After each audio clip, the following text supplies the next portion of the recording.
Hi, I'm Sam Downie. Welcome to Epilepsy Awareness Day 2018. We're here at Disneyland Hotel in heart of California, near Los Angeles. And we're here at the Expo, which is 2 days, started on Monday the 5th of November. Today is Tuesday the 6th. And we're going to take you inside the Expo to show you the sights and the sounds and all the learning all about epilepsy, seizures and other comorbidities are all to do around that surrounds epilepsy. So join me, Sam Downie, and a host of others here at Epilepsy Awareness Day 2018. So let's walk in.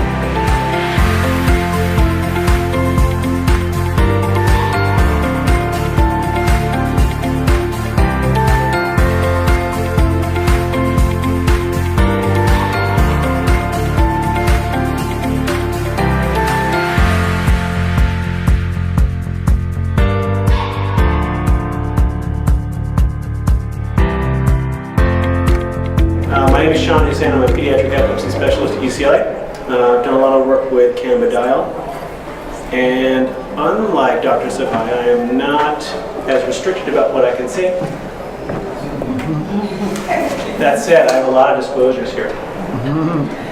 So I do, about 80% of my time is devoted to research, and I have partnerships with many companies in the industry, including GW Pharma, which is the parent organization of Greenwich Biosciences, which is the manufacturer of Epidiolex. I also do some work with one of their competitors, which is Insys. They're developing a synthetic cannabinoid for the treatment of epilepsy. And multiple other companies that have developed already or are developing therapies for infantile spasms, Lennox-Gastaut syndrome, and Dravet syndrome. So take into consideration all these potential conflicts, and if you ask me a question that I think exposes one of those conflicts, I'll try to let you know. Okay, why don't we start here? I think a lot of folks in the community are getting their information online or in the media when it comes to cannabidiol. And I think that the cannabidiol world really exploded with this weed documentary. This is about 4 years ago. And Sanjay Gupta, famously changed his mind about weed, and he profiled, among other patients, this little girl named Charlotte Feige. And she suffered from a disorder called Dravet syndrome. And this is one of the two forms of epilepsy for which Epidiolex is approved. This is a pretty bad kind of epilepsy. It's pretty homogeneous, meaning that most of the patients, the vast majority, have the same gene that is problematic and that is causing their epilepsy. It's called SCN1A. And they have multiple seizure types. They often have really bad epilepsy. They often have really bad cognitive consequences of their epilepsy. This girl was treated with this plant, which then bore her name. A lot of people have heard of Charlotte's Web. It was produced by this photogenic band of brothers who are the face of the realm of caring. And their product has since kind of morphed into this thing called CW Botanicals hemp extract, and there are a couple different products. So we'll talk about this some more. There are also lots of other community-sourced or dispensary-sourced products, and this is just a small sampling of them. It used to be that you had to go to a dispensary. This is one near where I live. And that's really not true anymore. A lot of these dispensaries are much higher scale, upscale these days, and you can get a lot of these products online. So you can order from Amazon. A lot of the products are direct orders. I mean, you contact the grower and the manufacturer of these products, and you can order online. You can go directly to their manufacturing facility sometimes. Okay, so if you were just to look online and learn about medical marijuana or hemp as a treatment for epilepsy, you would immediately get the impression that it is working for everybody. You would occasionally see someone go online and say it didn't work for my kid, but you would get this impression that it was working for everybody. If instead you were in my pediatric epilepsy clinic and you were a spy and you were listening to the conversation, you would probably get the opposite impression, that it wasn't working all the time, but that every once in a while it was. Okay? And this is something that just does not get out in the media, so I want to highlight this. And how do we reconcile this? Why is the experience online so much different than what we're seeing in the clinic? Many reasons. One big one is that when it comes to a product that is federally illegal, people are generally not motivated to describe using that product when it didn't work. They don't want to put that information out there if it's not of benefit and if it exposes them to any risk. The other bias, on the other hand, why would it not be working in my clinic? Well, the problem with my clinic is there is about a 7-month wait to see me. So most of you would say, I'll skip this guy. Let's go see someone who has a 1-month wait. The people who are willing to wait that long to get into my clinic often have really, really hard to control epilepsy. And even if the product is effective in general, it might not be effective among the subset of patients I see. So when I give you this pessimistic experience from my clinic, that's probably an underestimate of how effective it might be. And we totally recognize that. So things got a little bit higher quality when it comes to research back in, this was 2013, and there was a survey of a Facebook group of parents who were using marijuana products to treat their children. And what they looked at 19 kids with epilepsy, the majority of which had Dravet syndrome, and the majority of parents were reporting 80% or greater reduction in seizures. And this was pretty notable. This is a hard to control epilepsy, and we're seeing a lot of patients doing really well. But the problem with this was that we didn't really know who these patients and parents were. We didn't have enough details about the kinds of seizures that those patients had, and we weren't directly measuring their seizures. We weren't counting on them. We were counting on volunteers to participate in an online survey, but it was still useful. We followed this up with a survey from UCLA, which was similarly low quality, and we looked at a couple different disorders, including Lennox-Gastaut syndrome and infantile spasms. So we're going to talk in the next hour about infantile spasms if you want to hang out. So we'll just briefly say that there are many different causes of infantile spasms. So unlike Dravet syndrome, which is mostly due to SCN1A mutations, infantile spasms has hundreds of potential causes. There's an EEG or abnormality called hypsarrhythmia, and the seizures that these kids get are called infantile spasms or epileptic spasms. The second disorder, this is an improved indication for Epidiolex. This is Lennox-Gastaut syndrome, and like infantile spasms, there are many different causes. It is often characterized by intellectual disability, many different types of seizures, and a pattern on EEG called slow spike and wave. I don't want you to get bogged down in the details, but just recognize that the disorders for which Epidiolex has been studied were really hard to control epilepsy. These were patients who were often on multiple medications, as Dr. Safaei said, and it is noteworthy that they responded to a therapy in this trial. Question? Was it effective on myoclonic seizures? Because The question was Epidiolex effective for myoclonic seizures? I would say we don't actually know. And the reason is because myoclonic seizures are really hard to count. The outcome of interest for these trials for Lennox-Gastaut syndrome was convulsive seizures. But I would also say that it's unusual that a drug really helps one kind of seizure in a given patient and doesn't touch another one. So I would bet that it is effective. And when you think about Dravet syndrome, one of the main seizure types are myoclonic seizures. Could Dr. Safaei come up here and say that it works for myoclonic seizures? He couldn't say that. But I could say I'm pretty sure it does. Okay, so these are childhood onset epilepsies. This kind of gives you a sense of the timeline. The one other aspect to point out is that infantile spasms start usually before a year, and they often morph into Lennox-Gastaut syndrome in patients who aren't responding.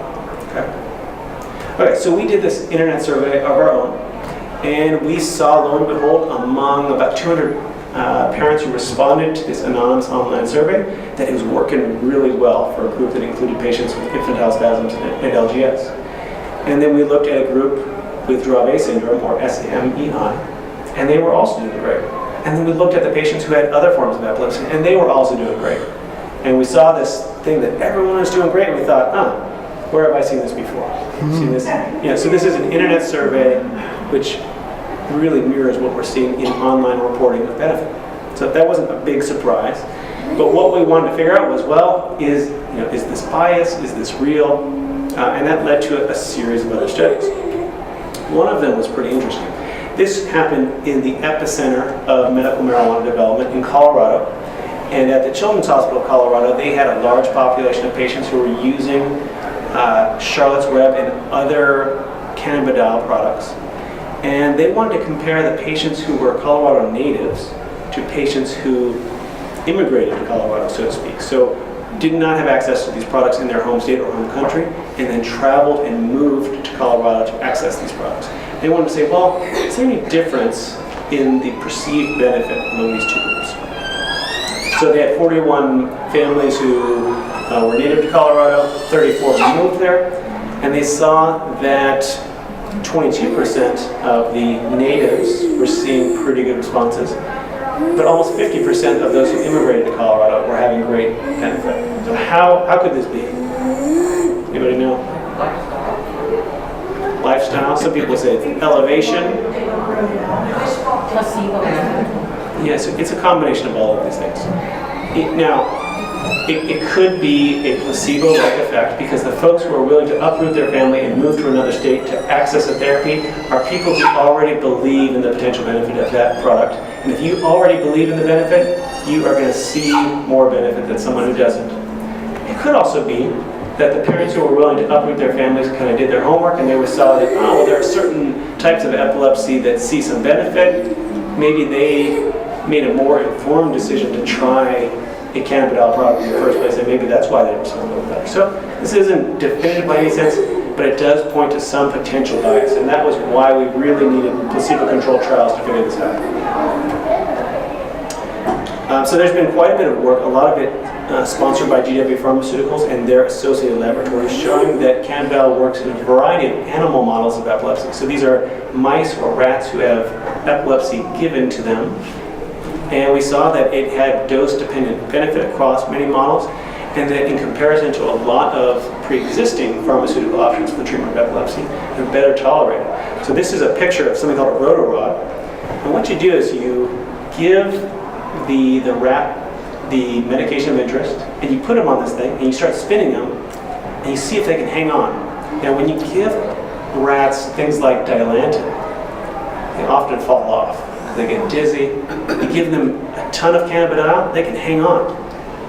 So that's a signal that is probably pretty well tolerated. Unfortunate for these poor rats, but their suffering has done actually a lot for humans. What really changed the picture was the conduct of 3 big randomized controlled trials, which Dr. Safaei has mentioned so far. And I would summarize them just in one slide. And what you can see is the group, in each of, so these were 3 different studies. You've got the first Dravet study on the left, 2 separate Lennox-Gastaut syndrome trials, and the patients were randomized to get either cannabidiol or get a placebo. So the placebo was the oil that looked just like the cannabidiol product, but didn't have any cannabidiol in it. And in all 3 of these studies, you can see that the patients in green, those who were randomized to cannabidiol, were getting more benefit, that they were having fewer seizures. And the y-axis here is the patients who were having at least 50% of their seizures wiped out. And there's pretty good consensus that that is a meaningful outcome. Okay, so let's talk about this interaction with Onfi. You've probably heard about this. So Onfi is a pretty popular epilepsy drug. It also goes by the name clobazam, is the generic name. And if you give a patient, so we'll say that this is Joe. Joe is getting Onfi as treatment for his epilepsy. And when you check his blood, there is some clobazam, that's Onfi, in red in his blood. And there's also a bunch of this thing called N-desmethylclobazam. So when clobazam gets into your body, it passes through your liver, and some of it stays as clobazam, some of it turns into this N-desmethylclobazam. Both of these chemicals are effective in fighting seizures. Think about another patient. So we talked about Joe who took the Onfi. Now we've got Jill who's taking just cannabidiol. And you check the blood, and there's basically some cannabidiol in there. There are a few metabolites of cannabidiol as well, but not important for our purposes here. What happens when you see a third patient, we'll call him John, who gets the same dose of Onfi as Joe and the same dose of cannabidiol as Jill? And you check his blood, and it's a very different story. There's about the same amount of clobazam on average. There's quite a bit, about 3 times as much N-desmethylclobazam in general, and there's actually a little bit more cannabidiol. And yet, I already forgot his name. John on the right. I gotta practice this talk more. John on the right took the same doses, and yet his blood is showing a very different profile. So The point here is that there's an interaction that when you mix these two together, both drugs are likely potentiated in many patients. The problem is it's kind of inconsistent. This happens in some patients and not others. So this has made it a little bit difficult to interpret these trials. So going back to the summary slide of those 3 big randomized controlled trials, there's been some concern that some of this benefit has actually been the drug interaction, that maybe patients were doing well because they were on Onfi and their blood levels of Onfi, one of the metabolites, went up. Can I ask a question? Sure. My husband is on Onfi and zonisamide and Vimpat. In the future, if he were to be a candidate for this Epidiolex, in your opinion, would he have to be weaned off of the 2 other medications, the Vimpat and the Not necessarily. It would depend how well those drugs were working. Okay. And there could certainly be an interaction, but you just want to be careful. You want to check blood levels beforehand and keep track as you introduce the new drug, whether that's cannabidiol or anything else. Okay, thank you. Okay, so we saw the same kind of interaction in a different patient. So now we're going to talk about a different kind of epilepsy. So this was a patient who was 12 years old, who was having horrific seizures, was having hundreds of seizures per day. We didn't know why. She had failed many medications. She was stuck in the pediatric ICU at UCLA. She could not escape the ICU because every time we reduced the medications of drugs that were practically keeping her in a coma, seizures came back. We were getting pretty desperate. We were about to maybe cut out a big piece of her brain with an epilepsy surgery that we were hoping would save her life. And then GW Pharma, we asked them, could we try your product that is still in clinical trials and that is not FDA approved? And they said yes. And then we asked the FDA and they said, your situation sounds pretty dire, go for it. And then we asked the DEA and they said, okay, we'll make an exception. And it worked pretty well. Now this girl also was on Onfi though.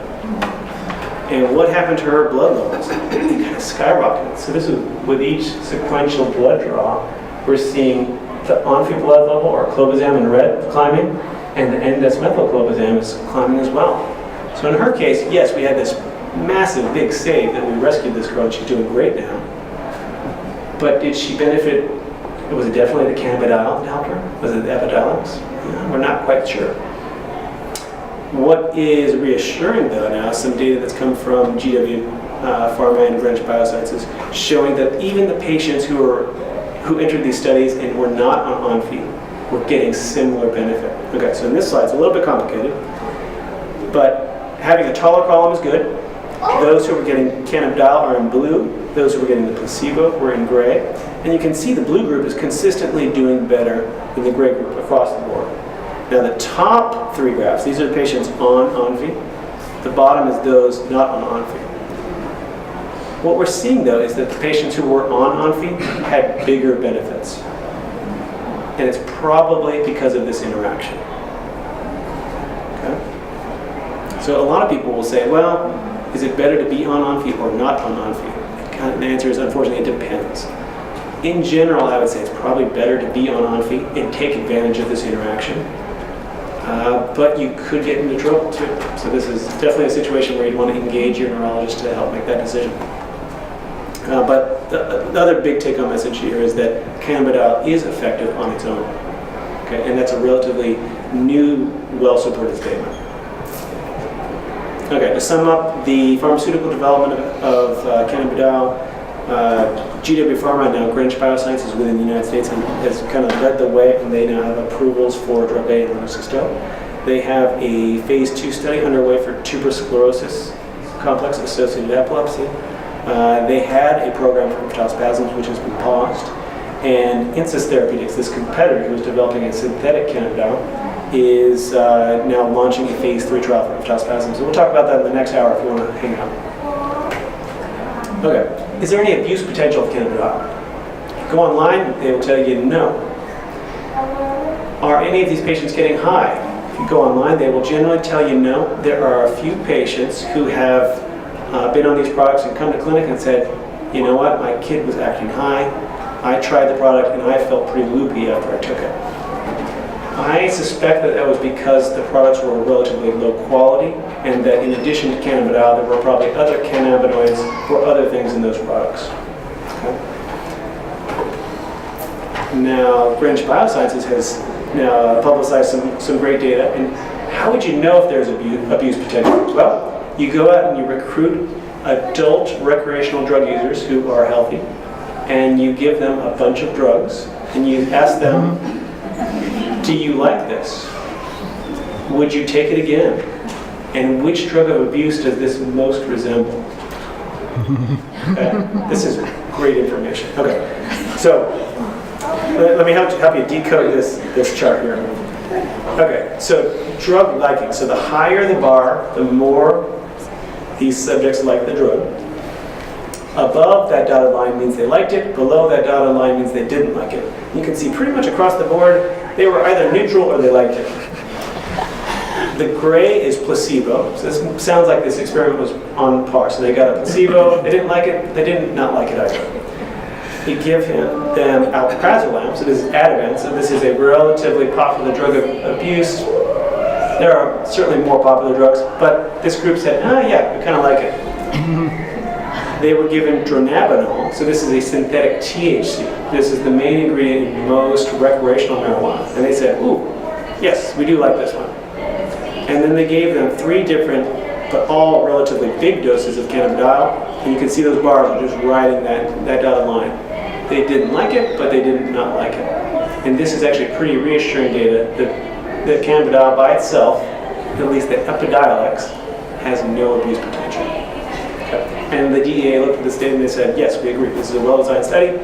We will reclassify it. Okay, so before last month, all marijuana products were classified as Schedule 1, meaning that they had no recognized medical use or benefit, and that they posed a substantial risk of abuse potential.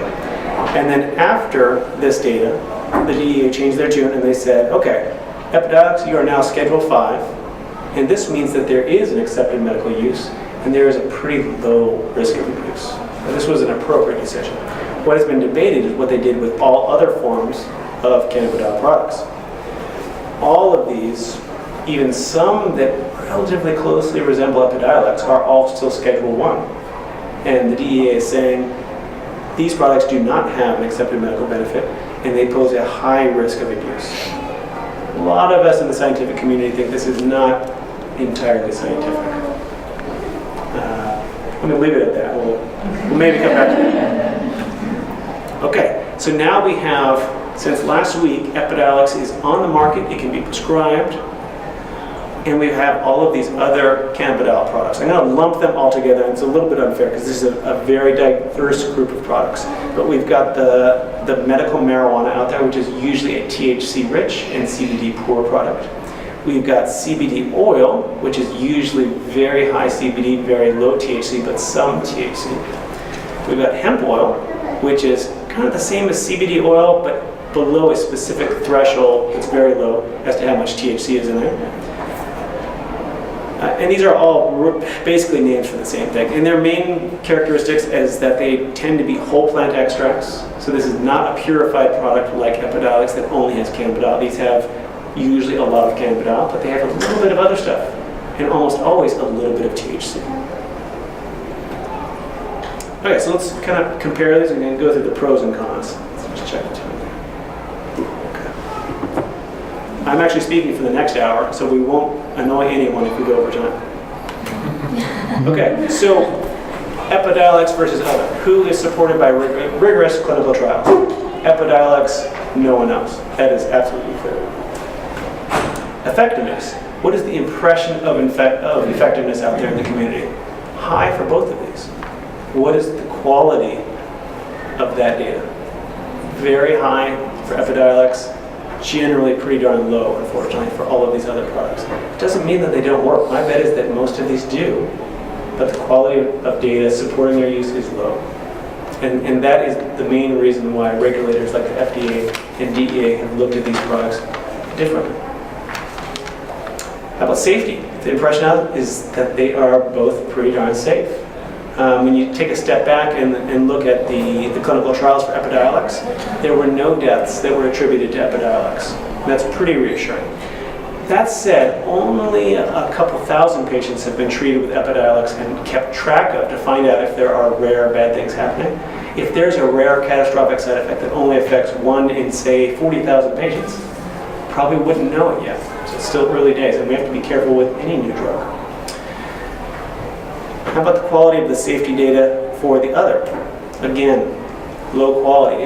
If patients are trying CBD oil and having a really bad experience with it, and an adverse effect that causes death, are we hearing about it? Not. These reports are not making their way online. I will tell you that I have one patient who died in the hospital having recently tried a cannabidiol oil. I don't know whether that played a role in that patient's death, or maybe it kept that patient alive longer. I don't know. But we're not doing a good job to keep track of these patients and get a sense of the actual safety. So the quality of that safety data is low. That doesn't mean it's unsafe, just that we don't know. And the other big theme out there is that when you look online and you talk to physicians and other experts, people are not saying that they don't know often enough. That there's still more questions without answers than questions with answers at this point. So we need to be cautious about what we're saying. About tolerability, side effects. Epidiolex is pretty well tolerated, especially compared to other drugs on the market. Remember those rats on that spinning rotor-rod? It's pretty well tolerated. The impression online is that the CBD oils and other products are even better tolerated. But none of these products have been studied head-to-head, and there's no high-quality study of those CBD oils and similar products. So again, quality of the data, very high for Epidiolex, pretty low for everything else. So this is just another big question that needs to be answered. Okay, DEA schedule, we talked about the difference there. Abuse potential, definitely low for Epidiolex, probably low for the other products. There's, if you give a marijuana aficionado a blunt derived from a cannabidiol-enriched plant, they're going to tell you it's not very good marijuana. There is not much street value for these products for people who are looking to enjoy the euphoria of these products. But it has not been studied in a rigorous fashion. So we don't actually know what that abuse potential is. And to the extent that there are challenges in manufacturing these products, some of the CBD oils have a fair bit of THC, and sometimes the batches are not containing the cannabinoids they are advertised to be containing. So it's very possible that you could go to a dispensary and buy a product that is advertised to be mostly CBD, and it might actually be mostly THC. Okay. Legal status, so Epidiolex is totally legal. Everything else, according to the federal government and the DEA, is illegal. It's still Schedule 1. Product consistency. So Epidiolex is a very high-quality pharmaceutically manufactured product. You can be confident that every batch is exactly the same. The same cannot be said of the CBD oils out there. Many of those manufacturers are getting better, but I wouldn't say that they are good or great at this point. So let me give you an example of what I mean by inconsistency. So these are approximately monthly checks of the CBD and THC content of a patient's extract. And this was advertised to be a 20-to-1 ratio product. So you can actually see on the first one, things were looking pretty good. It's pretty close to 20-to-1. Next month, a little more THC. Is that meaningful? Yeah. Maybe. I would say we don't know. And if we plot these out on a graph, this is what it looked like. It's kind of a problem. Now, we often make a big fuss about epilepsy drugs and whether you have the brand or the generic, because that generic might be a little bit off, that it might be 10% over or 10% under. That sort of variability is nothing compared to what we're seeing with CBD oil. Okay. What if we, instead of plotting the concentration of CBD or THC, what if we look at the ratio over time? It's swinging wildly. So, for the neurologist managing epilepsy, we like really consistent products. And, if the patient is doing well in the beginning and then not doing well 2 months later, we want to know, well, is it because the product stopped working? We don't want to be scratching our heads and wondering, well, maybe they got a bad batch. Okay, so this is a big problem. And then remember that chart I showed you about Joe, Jill, and John. If your cannabidiol concentration is swinging all over the place, what's going to happen to that interaction? That interaction is going to be all over the place. That's also a big concern. Do you trust the lab that gave us these numbers? Maybe not. So there are a lot of different labs, and I'll tell you, we've sent individual products to 5 different labs and got 5 different answers about what is in that product. There are no standards. There are not common what we call reference standards as to how labs quantify these products. No one is regulating them. Big problem. Typical dosage. The dosage of Epidiolex in milligrams per kilogram per day of cannabidiol is very different than what is being used with other products. It's much lower. Why are these different? We don't have adequate answers. How about approximate cost? I think we've talked about this yet. So the best estimate at this point is that Epidiolex will run about $30,000 per year. How much does CBD oil cost? Well, of course, it varies depending on the specific product. With lower doses, the cost of most CBD oils is quite a bit cheaper. When I think about the patients who come into our clinic, they are often spending anywhere from several $100s a month to several $1,000s a month, depending on that dose. If you look at the price per gram of cannabidiol, these are actually very close. That was part of the reason, I suspect, why GW Pharma priced it the way they did. They did not want people to say, okay, well, now we've got some great rigorous data that cannabidiol works. I'm going to use a community product because I can get it cheaper. You actually can't get it cheaper at a gram per gram price. Okay, question? So with that cost, is it now, since it's approved, is it approved for insurance? Oh, predicting the future. Insurance coverage. Okay, so it's early days. We actually don't know. I suspect on-label prescribing, meaning if the patient has the disorders for which it is approved, Lennox-Gastaut syndrome or Dravet syndrome, commercial insurance at least will consistently pick up the price. I suspect other insurers will as well. If you don't meet criteria, diagnostic criteria for Lennox-Gastaut syndrome or Dravet syndrome, you are probably in for at least a big fight, and it might be a losing battle, but I don't know. So far, it's early days, we just don't know. The other thing to think about, well, you know, we have nice rigorous data saying that it works well for Lennox-Gastaut syndrome and Dravet syndrome. Is it good for other kinds of epilepsy? No reason to think not at this point. So there has been some what we call open label treatment in a variety of other kinds of epilepsy, and it appears to be doing pretty good across the board. We have not identified any subtypes of epilepsy that clearly don't respond to it. So, but the answer to that question is, I don't know. I have a question.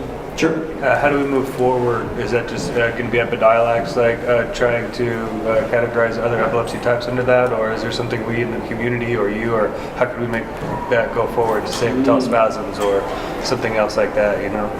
You need to vote today. Yeah, I voted already. Yes. And you need to elect representatives who want to spend more money on the National Institutes of Health Okay. to conduct these studies. Okay. So that, you know, if I were Greenwich Biosciences and I had this new product, I would invest my energy in selling this product online and trying to profit from it. I wouldn't spend all my money trying to study all the other forms of epilepsy. But what we need is those studies to look at every other kind of epilepsy. Mm-hmm. So, Okay. vote and vote often. Question? Going back to the studies, you were talking mostly children. Were any adults involved in the studies? Yes. So this included kids over age 2 and adults who had these same forms of epilepsy. Okay. So far, really no sign of age specificity. I mean, it is not the miracle you would hope for online, but the modest to moderate benefit that has been observed has been seen across the lifespan. Okay, what is the entourage effect? Anybody know? Okay, so when you think about traditional marijuana that has a fair bit of THC, there's this at least theory that is pretty well supported that THC works better when there is some CBD present. And it may be that it works better when there's not only CBD present, but other plant chemicals called terpenes present. Would Epidiolex take advantage of that possible entourage effect? It would not, because it's pure cannabidiol. Would these other products that do have some THC and often do have substantial amounts of other plant components, would they be better? Maybe. We don't know. It hasn't been studied. So vote often, and let's get these studies done. We'll leave it there. So we know that Epidiolex does interact with Onfi or clobazam. We suspect that the other products that are rich in cannabidiol will do the same, but we don't actually know. And we don't know how the presence of THC, even in small quantities, or the presence of other chemicals might impact that interaction.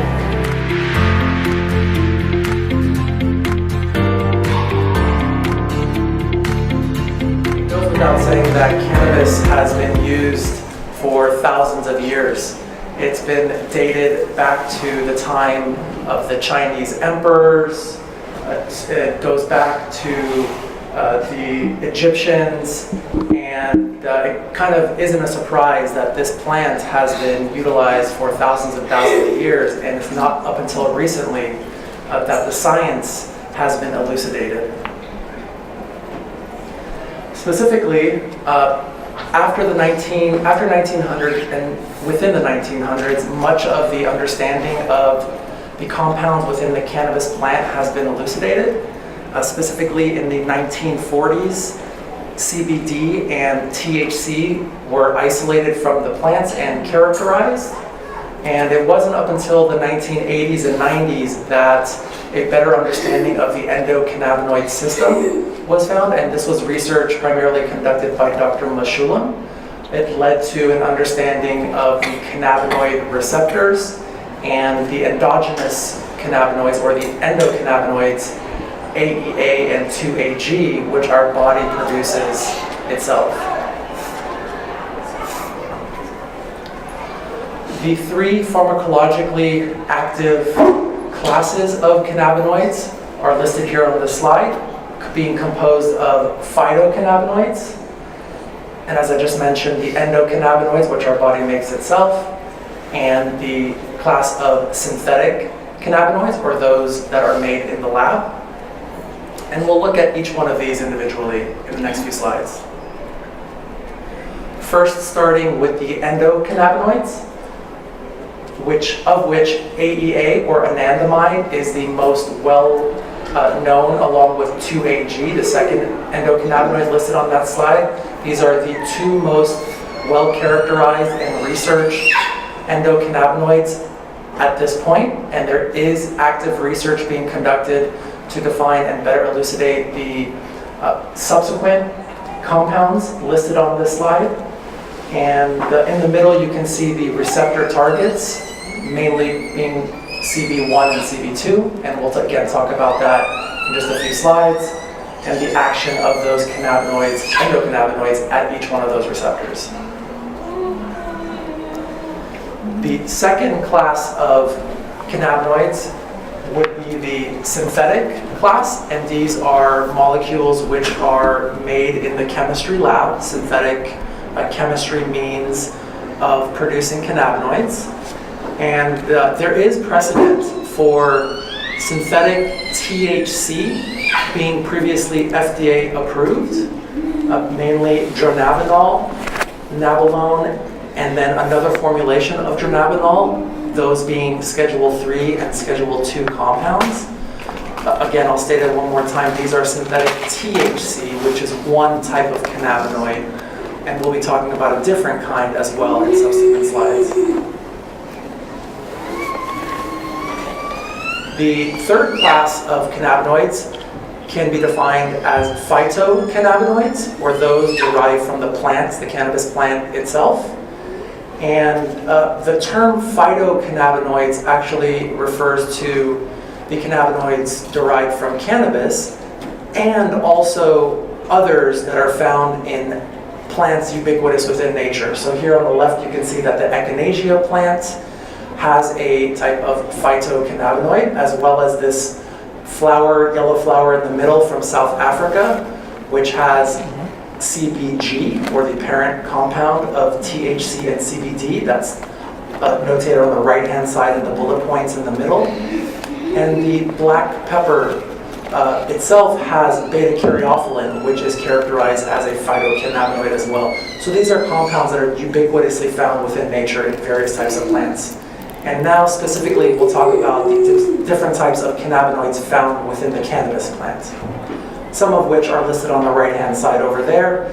In total, there's more than 100 different types of cannabinoids found within the cannabis plant.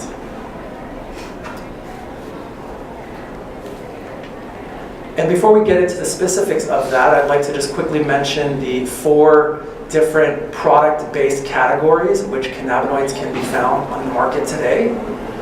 First is defined by the hemp category, which by law must have less than 0.3% THC. The hemp plant is mainly used for textiles and fibers, clothing and such, and is Schedule 1. So right now, the cannabis plant is defined as a Schedule 1, and any components of the cannabis plant, including hemp, are also Schedule 1 category. There's one exception to that rule, which has just received FDA approval. I'm going to get to that later on in this talk. The second category, going to the third column there, is medical marijuana, product-based category. Here in California, we were the first state to receive medical marijuana as passed by law back in 1996. That allows a patient to get a recommendation from a doctor, and the patient then takes that recommendation to the dispensary and is provided with a product. The third bucket, or the second column here, is recreational marijuana. This was passed into law in California earlier this year, and the proposed uses for cannabis in that regard are mainly for social interaction and euphoric purposes. And this is in contrast to the last category, the final column, describing the pharmaceutical formulation of cannabinoids, which must pass the rigor of FDA standards, all the way from preclinical standards through good clinical practice, good laboratory practice, good manufacturing practice, and in the case of this topic, because it's derived from a plant, good agricultural practice as well. And abiding by all of these standards results in a consistent product that has batch-to-batch consistency and has been granted FDA regulatory status based on the testing that has been conducted.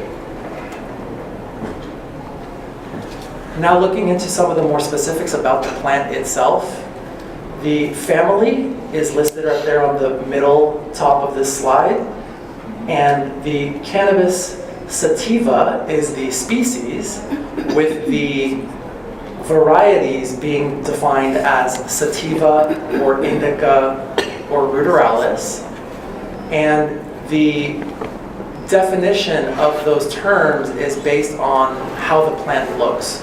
So we call that morphological definition.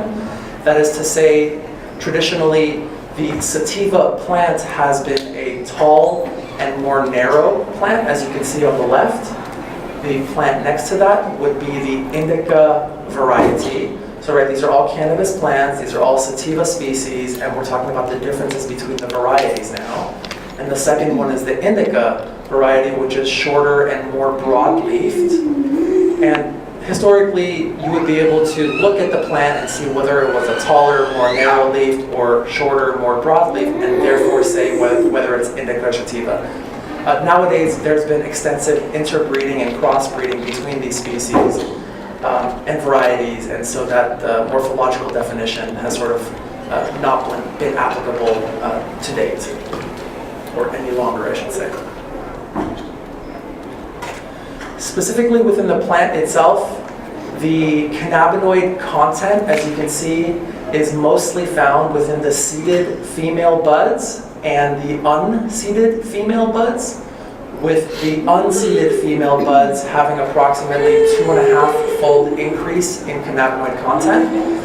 This is because the energy that would otherwise go into the production of seeds, in the unseeded plant there's no seeds, and that energy goes into extra cannabinoid production, which is why you have more cannabinoid production in the unseeded female buds.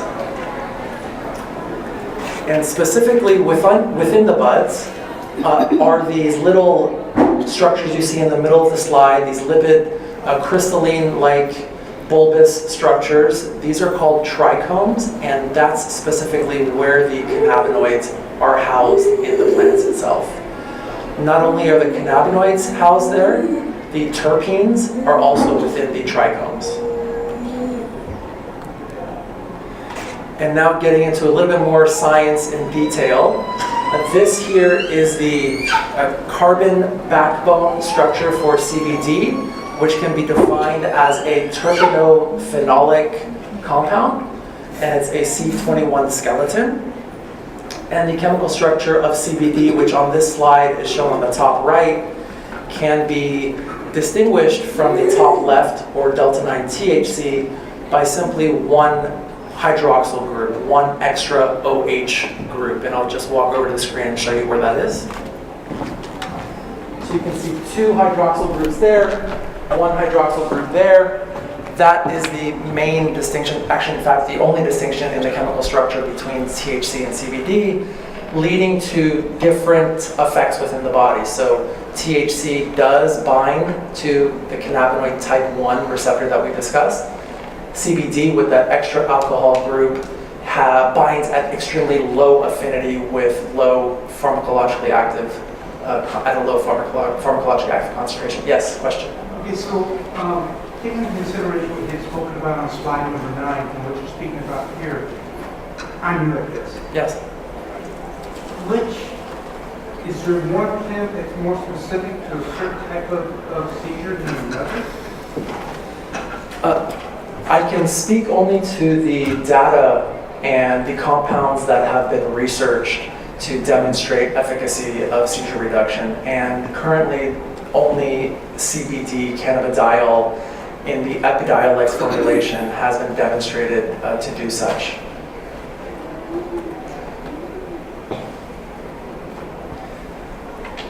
Going into a little bit more detail on the cannabinoid type 1 and cannabinoid type 2 receptors, which these compounds bind to. CB1 is found at the presynaptic nerve terminal. This may be a bit more detailed than asked, but I thought it'd be okay to discuss it. And the action of cannabinoids at CB1 results in retrograde modulation of the release of inhibitory and excitatory neurotransmitters. I'm happy to go into that in more detail after the talk if you'd like. And CB2 receptors are found on immune active cells within the GI tract and are specifically expressed following nerve injury.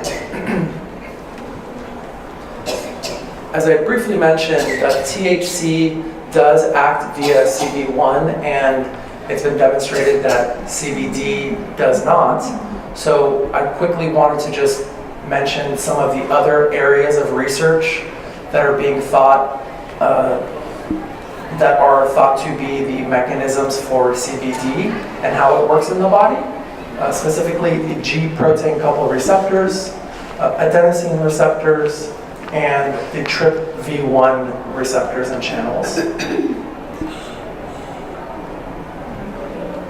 And preclinical research has suggested a broad therapeutic potential in cell survival, neuronal excitability, an inflammatory response, neuronal plasticity, and neural protection.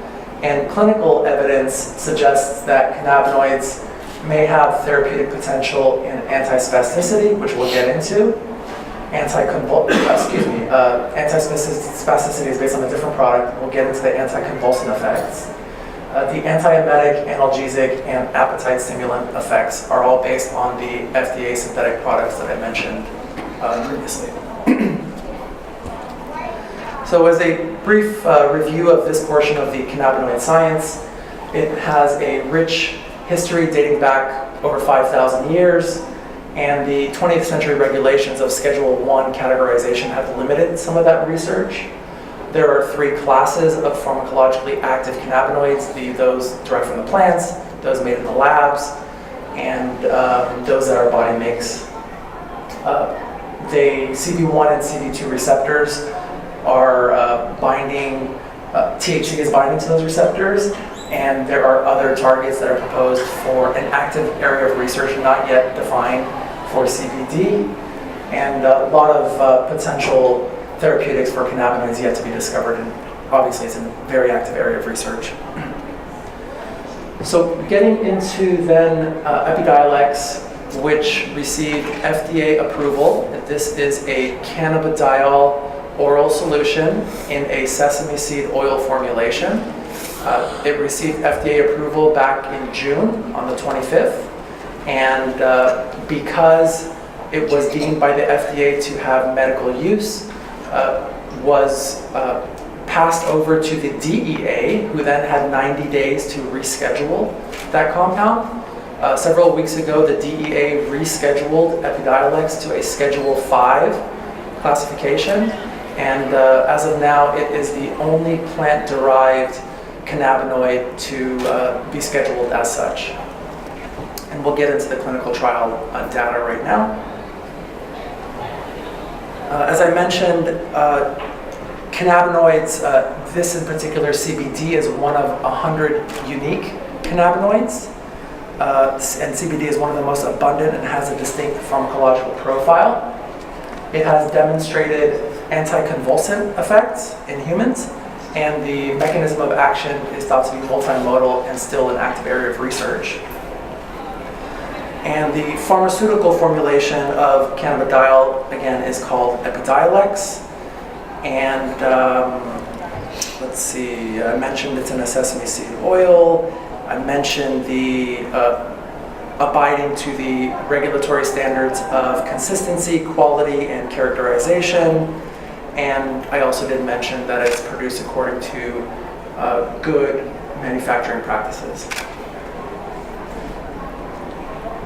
Because of all these topics that we've been discussing, it should be clear at this point that it is distinct from dispensary-based products based on these 4 topics listed in these columns here.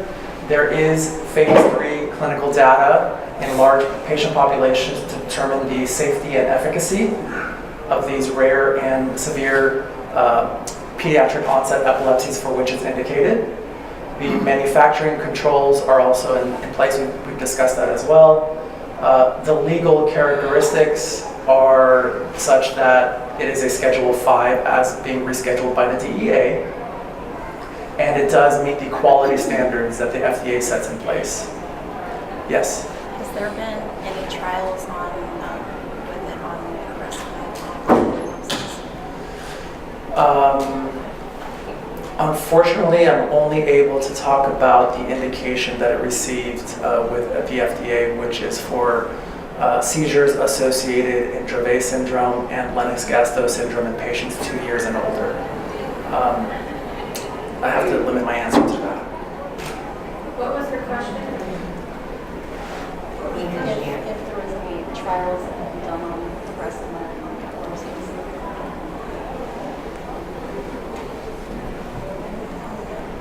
I have 2 questions. Yes, question. One, is Epidiolex only cannabinoidal, or is it mixed with a pharmaceutical? And 2, when it's prescribed, will it be prescribed in combination with a medication your child or yourself you're currently taking, or is it you're going to be solely on Epidiolex? For the first question, so the CBD cannabidiol is derived from the plant itself, so it's not synthesized. In the Epidiolex formulation, the other ingredients are sesame seed oil. No additional. No additional anything else. Sesame seed oil, strawberry flavoring for palatability, and it has less than 0.1% THC. And that's, again, a known thing every time, consistent batch to batch. It will always be exactly the same. I have one more question. Yes. As a medical coder, I've noticed, not to compare the 2, but there are times when patients come in to the ER and they're having cyclical vomiting. Okay. Just because they're smoking THC, marijuana. Okay. And I know we're not necessarily comparing the 2, but I noticed that in a previous slide that the Epidiolex is an antiemetic. So is the THC is the patient more apt to vomit with that, and then this is actually anti-nausea, anti-emetic, the cannabinoid oil? Does that make sense? So it does. The synthetic THC that we mentioned earlier, approved by the FDA, has the anti-emesis indication. That's THC. This is CBD. And I am, again, only able to stick to the data that has been demonstrated in Dravet syndrome and in Lennox-Gastaut syndrome for seizure reduction. Yes? Back to the second portion of her question, is it prescribed as a monotherapy? Oh, second part of that question, yes, I apologize. In our clinical trials, it was always used in combination with other drugs, other anti-epileptic drugs, yes? You said it has strawberry flavoring, does that mean it has sugars in it? No, it has sucralose, which is ketogenic diet compatible.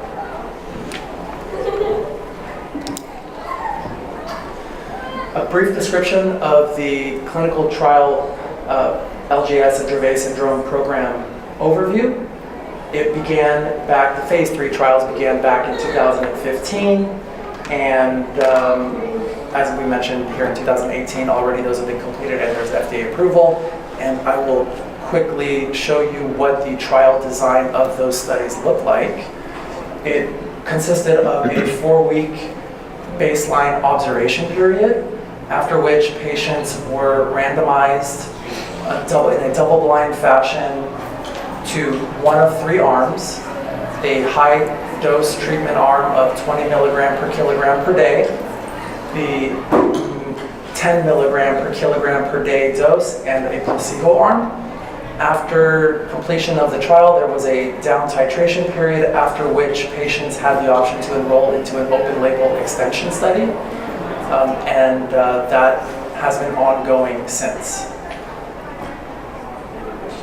Yes, question? Is this given separate from the seizure meds, and if so, why is it given at a different time? I am not a practicing physician, so I can't provide recommendations on dosing. Maybe that would be more appropriate for an MD. I did my PhD training, so I'm a basic scientist. Okay, thank you. Practicing physician surgeon. And what were we looking for in those trials? The primary endpoint. I'll just finish this slide and come to your question afterwards.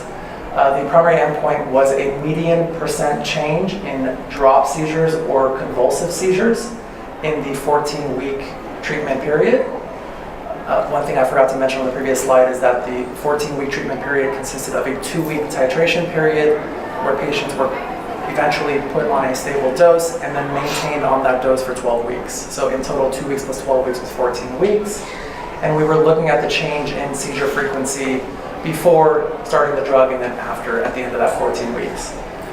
The convulsive seizures was the primary endpoint for the Dravet trials, and the drop seizures was the primary endpoint. 80% reduction in drop seizures was the primary endpoint for the Lennox-Gastaut syndrome trials, and the definition of those types of seizures are shown at the bottom of this slide.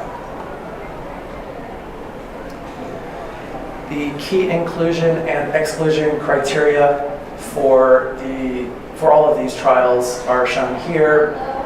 The indication is for patients aged 2 and older. This is based on this clinical trial data, for which there were no patients under the age of 2 that were studied. So that is why it has that indication, which we'll see in writing in a few slides. And for the purposes of time, I'm just going to try and breeze through some of these slides here. I'll come back to your question. Yes, please. So, it's going back about 3 slides where you talk about the trial. Yeah. Were the baseline AEDs the same across the board, or did they vary? There was variability in the baseline AEDs. On average, patients were on 3, a median of 3 anti-epileptic drugs during the trials, and had attempted up to 6 on average prior to enrollment within the trials. The 2 most common were valproate and clobazam, and then there was variability after that.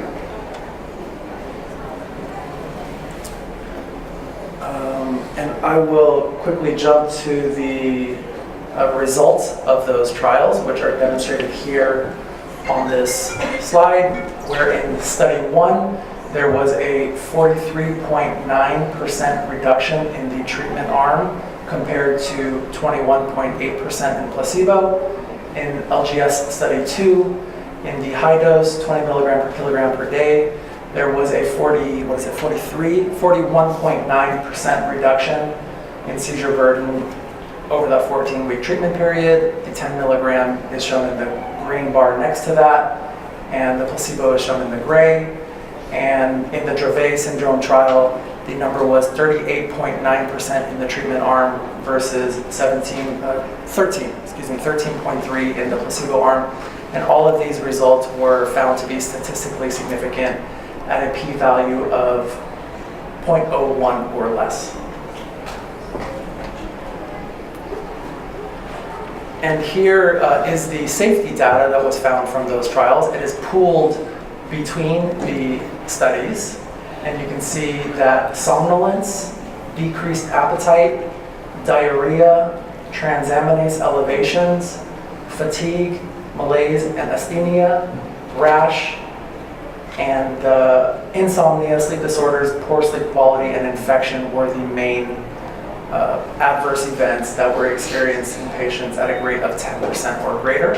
What kind of infections? Upper respiratory tract infections. And here we have the numbers for the discontinuation rates in the trial. So patients, for various reasons, their doctors decided to take them out of the trial. And I need to also just quickly mention that because transaminase elevations was noted in one of three different circumstances, that it was called out as a safety precaution and required a monitoring for transaminase elevations. So physicians are required to monitor transaminase levels in patients who are going to be taking Epidiolex at baseline, 1 month, 3 month, and 6 month post-dose, and then periodically afterward as clinically indicated, or if there are dosage adjustments. And finally, a quick peek at what the exact language is for the indication and usage of Epidiolex on the top in the blue bar. I verbalized that previously. Patients are to start at 5 milligrams per kilogram per day in the first week, and this is dosed 2 times a day. And then after the first week, there can be an up titration to 10 milligram per kilogram per day, which is the recommended stable dose. And then, of course, as I mentioned, the hepatic impairment issue would require a dose decrease according to the status of that hepatic impairment, either by 1/2 in moderate hepatic impairment or by 1/5 dose decrease in severe hepatic impairment. And that concludes the talk. Thank you very much for your time.